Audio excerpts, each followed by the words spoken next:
Emmerdale ITVX early release reveals what Dylan tells the police, and it's devastating news. Warning: this article contains spoilers for the Dylan storyline in Emmerdale.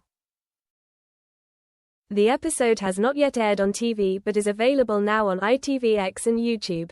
Emmerdale has finally revealed exactly what Dylan tells the police after being brutally knocked down by Rye, and it's not the breakthrough viewers were desperately hoping for.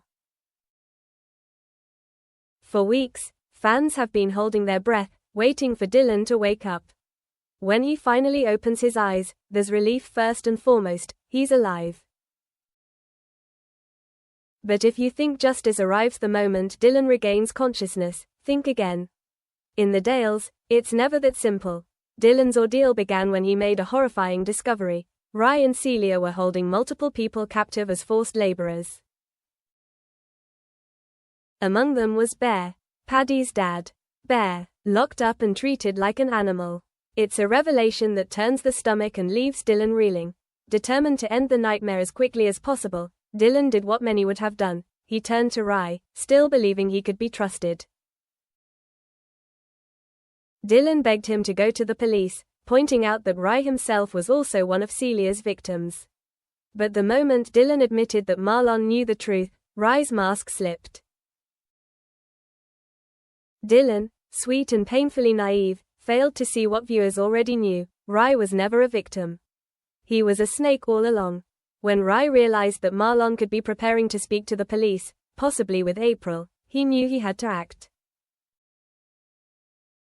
Pretending to be on Dylan's side, Rye told him they would go to the police together. Dylan believed him. At the same time, Celia stormed into Marlon and Rona's house, spoiling for a fight. She wasted no time hurling threats, but it wasn't until she pulled out her phone that the true horror became clear. Rye had FaceTimed her at the exact moment he deliberately mowed Dylan down with his car. A hit and run, live streamed in real time. It was chilling. Pure evil. Marlon and Rona were forced to watch helplessly as Dylan was struck, believing they had just witnessed a teenager die. Thankfully, Dylan survived, but only just. After spending time in a coma, Dylan finally wakes up in tonight's episode, determined to put an end to the nightmare once and for all. He speaks to the police, and for a moment, it feels like the truth might finally come out. Viewers are willing him on. Tell them everything, bring the whole rotten operation down. But once again, hope is cruelly dashed. Marlon and Rona have been clinging to the belief that Dylan's statement would finally put Rye and Celia behind bars.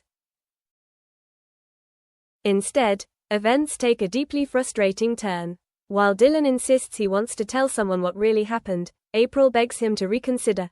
During his coma, she explains, Rye's threats have escalated, and Dylan himself is living proof that those threats are very real. April's fear is understandable, but the silence is agonizing to watch, because it allows the villains to walk free once more. Without giving away every detail of the police interview, it's safe to say that Rye and Celia escape justice yet again. They live to fight another day, and viewers will be furious. However, their luck may not last much longer. With Celia actress Jay Griffiths recently speaking openly about her sadness at leaving the show, it seems clear that Celia's time in the village is running out. Tick-tock, Celia, your downfall is coming, and when it does, many of us will be cheering from the sofa.